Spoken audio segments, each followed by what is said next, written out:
ಪುತ್ರ, ಅಂಬಿಕಾ ಬೆಳೆದು ವಯಸ್ಸಿಗೆ ಬಂದಿದ್ದಾಳೆ. ಅವಳ ಮದುವೆ ಬಗ್ಗೆ ವಿಚಾರ ಮಾಡಿದ್ದೇನೋ?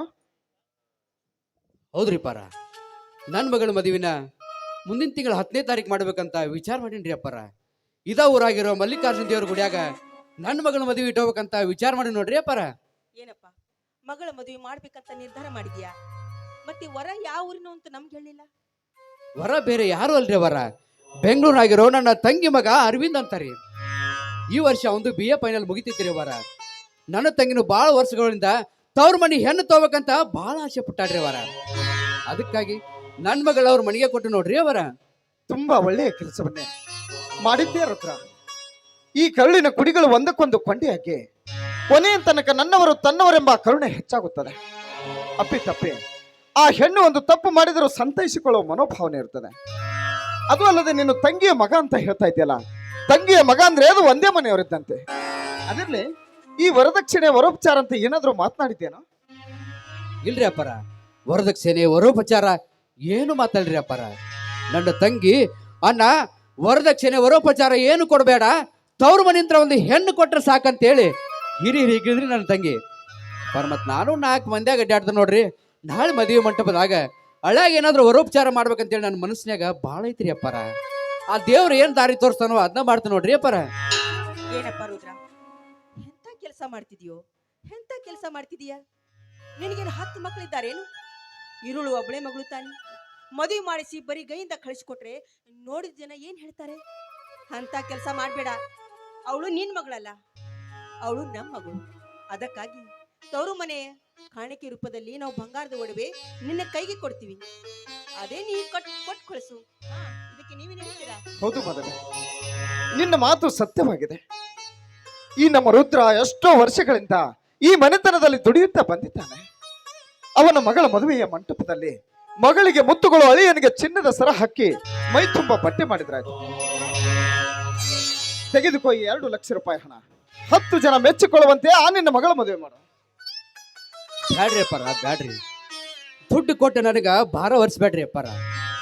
ದೊಡ್ಡ ಗುಣ ಇರೋ ನೀವಿಬ್ಬರು ಮದುವೆ ಮಂಟಪಕ್ಕೆ ಬಂದು ಮದುಮಕ್ಕಳಿಗೆ ಆಶೀರ್ವಾದ ಮಾಡಿದ್ರೆ ಅದ ನಂಗೊಂದು ₹1 ಕೋಟಿ ಕೊಟ್ಟಂಗ ಆಕೈತ್ರಿ ಅಪ್ಪಾರ.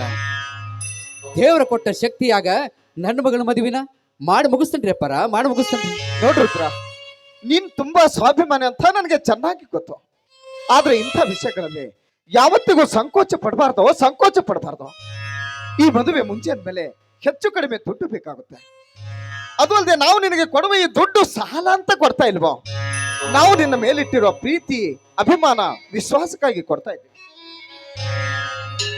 ಹೌದಪ್ಪ ರುದ್ರ, ನೋಡು, ನಿನ್ನ ಮಗಳು ಯಾವಾಗಲೂ ಅನಾಥಳು ಅಂತ ಯಾವತ್ತೂ ತಿಳ್ಕೊಬೇಡ. ನೀನು ಅವಳು ನಿನ್ನ ಮಗಳಲ್ಲ, ಅವಳು ಈ ಮನೆ ಮಗಳು. ಅಷ್ಟೇ ಅಲ್ಲ, ಯಾರಾದ್ರೂ ಪ್ರೀತಿ ವಿಶ್ವಾಸದಿಂದ ಏನಾದ್ರೂ ಕೊಟ್ಟೆ ಬೇಡ ಅಂತ ಹೇಳಬಾರ್ದು. ತಗೋಪ್ಪ. ಆಯ್ತ್ರಿ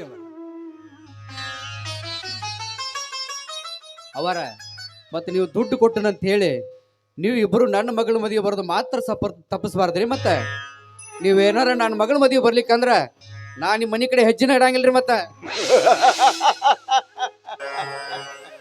ಹುಚ್ಚಪ್ಪ, ನಾವು ನಿನ್ನ ಮಗಳ ಮದುವೆಗೆ ಬರ್ದೇ ಹೋದ್ರೆ ಈ ಊರಲ್ಲಿರುವಂತಹ ಜನ ಏನೆಂದುಕೊಂಡಾರೋ.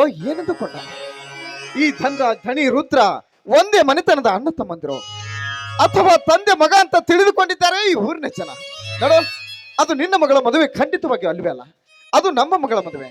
ನಾವೆಲ್ಲರೂ ಸೇರಿಕೊಂಡು ಖಂಡಿತವಾಗಿ ಬಂದೇ ಬರ್ತೀವಿ ನಮ್ಮ ಮಗಳ ಮದುವೆಗೆ. ಆಯ್ತಾ? ಆಯ್ತ್ರಿ ಅಪ್ಪಾರ. ಈ ನಿಮ್ಮ ಮಾತು ಕೇಳಿ ನಂಗೆ ಬಹಳ ಸಂತೋಷ ಆಯ್ತು ನೋಡ್ರಿ ಅಪ್ಪಾರ. ಅಪ್ಪಾರ, ನನ್ನ ಮಗಳ ಮದುವೆಗೆ ಚಿಕ್ಕದನಿ ಮಾಂತೇಶ ಹಬ್ಬ ಏನಾದ್ರು ಕರ್ಸ್ಬೇಕಾಗಿತ್ತಲ್ಲ.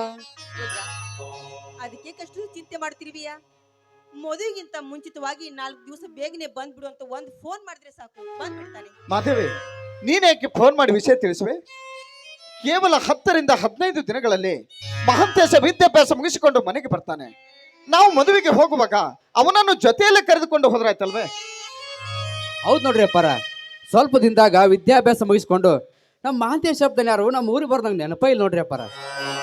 ಏನಾಗಿಲ್ರಿ ಅಪ್ಪಾರ, ಆ ದೇವ್ರ ಕುಡ್ಸಿದಂಗೆ ಎಲ್ಲರೂ ಸೇರಿ ನನ್ನ ಮಗಳ ಮದುವೆ ಬಂದ್ರೆ ಅಷ್ಟೇ ಸಾಕು ನೋಡ್ರಿ ಅಪ್ಪಾರ. ಅಪ್ಪಾರ, ನಾನು ಹೋಗಿ ಬರ್ತೇನ್ರಿ ಅಪ್ಪಾರ.